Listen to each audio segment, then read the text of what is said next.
बिहार की बेटियों और महिलाओं को अब सजा भुगतनी पड़ रही है। जो बीच चुनाव उन्होंने 10,000 रुपए लिए और सत्ता पर फिर से एनडीए का राज हुआ, अब यही राज महिलाओं और बिहार की बेटियों को चुकाना पड़ रहा है। ना ही उनको न्याय मिलता है और जो आवाज उठाते हैं उनके लिए उनको भी जेल में डाल दिया जाता है। पप्पू यादव की बात करें तो पप्पू यादव को पहले गिरफ्तार किया गया, फिर पीएमसीएच में उनका इलाज चल रहा था, लेकिन इसी बीच उनको कोर्ट में ले जाया गया, जिसके बाद उनको 2 दिन की न्यायिक हिरासत में रखा गया। इसके बाद कोर्ट की सुनवाई टल जाती है और कोर्ट में अगले दिन जब सुनवाई होती है तो पप्पू यादव वहां पर भी यही आरोप लगाते हैं कि उनकी हत्या करवाई जा सकती है, उनको जान से मारने की साजिश रची जा रही है। उन्होंने साफ कहा कि उनको गलत इंजेक्शन लगाया गया। ये सभी बातें पप्पू यादव कहते नजर आए और पप्पू यादव के वकील ने भी, शिवानंद तिवारी ने भी ये साफ कहा कि पप्पू यादव को मारने की साजिश की जा रही है। जब बिहार की पुलिस पप्पू यादव को देर रात गिरफ्तार करने जाती है, उस समय भी पप्पू यादव ने यह साफ कहा कि उन्होंने नीट छात्रा मामले में जो आवाज उठाई और जिस तरीके से उन्होंने बिहार की बेटी के लिए न्याय की लड़ने की तैयारी की, उसके वजह से अब उनकी हत्या की जा सकती है।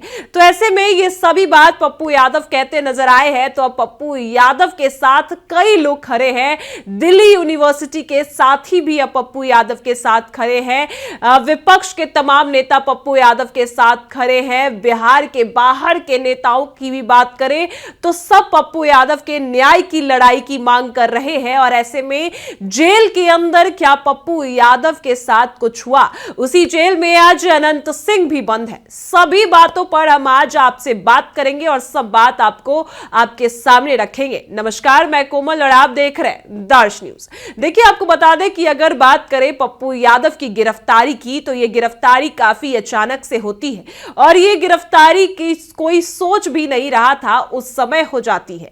आपको बता दें कि पप्पू यादव पर 31 साल पुराना 1995 का मामला डाल दिया जाता है और उनकी गिरफ्तारी की जाती है। इसके बाद पप्पू यादव के समर्थक आरोप लगाते हैं कि पप्पू यादव के पर जो है धक्का मुक्की की गई, उनके साथ सही व्यवहार नहीं किया गया। वही पप्पू यादव कल कोर्ट में पेश होने के दौरान कई बातों का खुलासा करते हैं। उन्होंने कहा कि पीएमसीएच में जब उनको ले जाया जा रहा था तो वार्ड के दौरान उनको गलत इंजेक्शन लगाया गया, जिसके बाद उनको काफी परेशानी हुई और इसी बातों को लेकर वो हत्या का आरोप लगा रहे हैं। वहीं शिवानंद तिवारी जो पप्पू यादव के वकील है, वो भी यही कहते नजर आए कि ना ही पप्पू यादव को जेल के अंदर सही से खाना दिया गया और उनको गलत इंजेक्शन लगाया गया। पप्पू यादव को जान से मारने की धमकी मिली है। पप्पू यादव को जान से मारा जा सकता है। ये सभी बातें पप्पू यादव और उनके वकील और उनके समर्थक यही सब कहते नजर आए। तो ऐसे में दिल्ली यूनिवर्सिटी के साथियों ने क्या कुछ कहा है, हम पहले आपको वो भी दिखा दें। देखिए, पप्पू यादव लिखते हैं कि दिल्ली यूनिवर्सिटी के साथियों का इस्तकबाल किया, अपने अन्याय के खिलाफ लोकप्रिय सांसद पप्पू यादव जी को अपना समर्थन दिया। देखिए, आपको बता दें कि दिल्ली यूनिवर्सिटी स्टूडेंट यूनियन की तरफ से लिखा गया है कि किसान आंदोलन हो, पहलवान आंदोलन हो या कोई भी जनहित का अहम मुद्दा, सरकार के खिलाफ मजबूती से डटकर खड़े रहने वाले लोकप्रिय सांसद राजीव रंजन उर्फ पप्पू यादव जी की बातें शुक्रवार रात के अंधेरे में की गई गिरफ्तारी पूरी तरह से अलोकतांत्रिक और निंदनीय है। आपको बता दें कि आगे वो लिखते हैं कि पटना के एक हॉस्टल में नीट की तैयारी कर रही छात्रा के साथ हुए दुष्कर्म और हत्या के जघन्य मामले में आवाज उठाना आखिर कब से अपराध हो गया। जब आज उसी मामले में कोर्ट द्वारा जमानत दी गई तो तुरंत किसी पुराने केस का हवाला देकर पटना पुलिस द्वारा दोबारा गिरफ्तार, यह साफ साबित करती है कि यह कार्रवाई एक सोची समझी साजिश का हिस्सा है ताकि पीड़िता को न्याय दिलाने की आवाज दबाई जा सके और सत्ता संरक्षित अपराधियों को बचाया जा सके। देखिए, साफ तौर पर अगर बात करें तो पप्पू यादव ये कहते नजर आए हैं, हर बार उन्होंने कहा कि उन्होंने बेटी के न्याय के लिए लड़ा है, इसी वजह से आज उनको गिरफ्तार किया गया। लेकिन सबसे अलग तस्वीर ये निकलकर सामने आई कि पप्पू यादव को जब 31 साल पुराने उस मामले में जमानत मिल जाती है तो बिहार की पुलिस दूसरे केस को ला देती है और जज के सामने कहती है कि पुलिस प्रशासन जब पप्पू यादव को गिरफ्तार करने गई तब उनके साथ समर्थन नहीं किया गया, उनको जो है तकलीफ पहुंचाई गई, उनके साथ गलत किया गया बिहार पुलिस के साथ, उनके मामले में गिरफ्तारी में उनका सम्मान नहीं किया गया। इसी वजह से उन्होंने दोबारा केस ठोका पप्पू यादव और उनके समर्थकों पर। यानी ये कहा जा रहा है कि ये सोची समझी साजिश के तहत किया गया। पहले ही बिहार पुलिस और सत्ता संरक्षण अपराधियों ने सोच लिया था कि पप्पू यादव की इस मामले में उनको जमानत मिल सकती है, तो उसके बाद पहले से ही यह साजिश रच दी गई थी कि पप्पू यादव पर दूसरा केस ठोकना होगा ताकि वो जेल में ही रहे, ताकि वो बिहार की बेटी के लिए न्याय नहीं उठाए।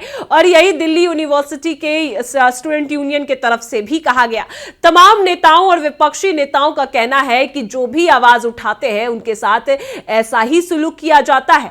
आवाज उठाना कब से अपराध हो गया। और ऐसे में पीड़ित परिवार की बात करें तो जब दिल्ली के जंतर मंतर पर वो प्रदर्शन कर रहे थे, उन्होंने भी यही साफ कहा कि पप्पू यादव की अगुवाई में यह प्रदर्शन होना था, लेकिन यह प्रदर्शन होने से पहले पप्पू यादव को गिरफ्तार किया गया ताकि वो उस बेटी के न्याय के लिए लड़ाई ना लड़े, बिहार से मामला या दिल्ली तक ना जाए, बिहार की बेटी को कभी न्याय नहीं मिले। इसी वजह से यह पूरा खेल रचा गया और पप्पू यादव की गिरफ्तारी हुई। लेकिन गिरफ्तारी के दौरान भी कई बातें सामने आई कि जब पप्पू यादव पीएमसीएच में भर्ती थे तो उनको अचानक से वहां से बेऊर जेल ले जाया जाता है, जिस जेल में आज अनंत सिंह भी बंद है। अनंत सिंह जो बाहुबली छवि के नेता है और वो जदयू के विधायक भी है और वो भी वही बंद है, वहीं पर पप्पू यादव को भी ले जाया जाता है।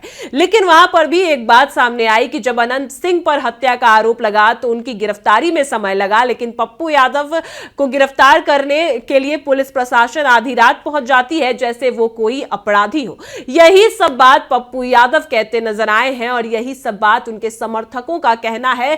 सभी समर्थकों का काफी जो है गुस्सा फूटा है। कभी सड़कों पर उतरे, सीएम नीतीश कुमार सम्राट चौधरी का पुतला जलाते नजर आए और अब दिल्ली यूनिवर्सिटी के साथी भी पप्पू यादव के साथ खड़े हैं और उन्होंने साफ कहा कि नीट छात्रा मामले में ही उनकी गिरफ्तारी हुई और जमानत जैसे ही मिलती है तो बिहार पुलिस ने सोचा कि एक और केस लाद देते हैं और फिर से पप्पू यादव को जेल में ही रहने देते हैं। अब इसी पर आज सुनवाई होनी है। देखते हैं आज सबकी नजरें टिकी है कि पप्पू यादव को जेल से रिहाई मिलती है या फिर पप्पू यादव जेल में ही रहते हैं। फिलहाल आपकी क्या राय है हमें कमेंट में जरूर बताएं और देखते रहें दर्श न्यूज।